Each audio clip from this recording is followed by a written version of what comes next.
যারা ঈমান না থাকায় ভালো কাজ করে আর যারা ঈমান নিয়ে ভালো কাজ করে তারা কোনোদিন সমান হতে পারে না, এক হতে পারে না। এখন আমাদের এখানে অনেক ভালো কাজ অনেকে করে, অনেকে প্রশ্ন করে যে ভালো কাজ তো তারাও তো ভালো কাজ করছে, কারণ বাইতুল্লাহ শরীফে হাজিদেরকে পানি পান করাচ্ছে, মানে অনেক ভালো কাজ, মানে দুনিয়াতে যেসব ভালো কাজ আছে তার থেকে অনেক ভালো কাজ যে বাইতুল্লাহ শরীফে মক্কা শরীফে হাজিদের পানি পান করাচ্ছে, কিন্তু ঈমান নেই। আপনার নাজরাত তখন ঈমান আনেনি, আপনার নাম ঘটনা বর্ণনা করেছে তখন ঈমান নেই। তাহলে আল্লাহ রাসূল আল্লাহ সুবহানাহু ওয়া তাআলা এর উপরে কি বিক্ষেপ করেছে?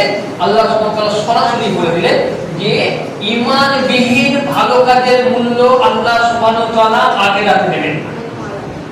সরাসরি আল্লাহ সুবহানাহু ওয়া তাআলা দিলেন যে ভালো কাজ করো, শর্ত হলো ঈমান দিয়ে ভালো কাজ করো, যে এই ভালো কাজের বদলা আমি দুনিয়াতে পাবো, আখিরাতেও পাবো।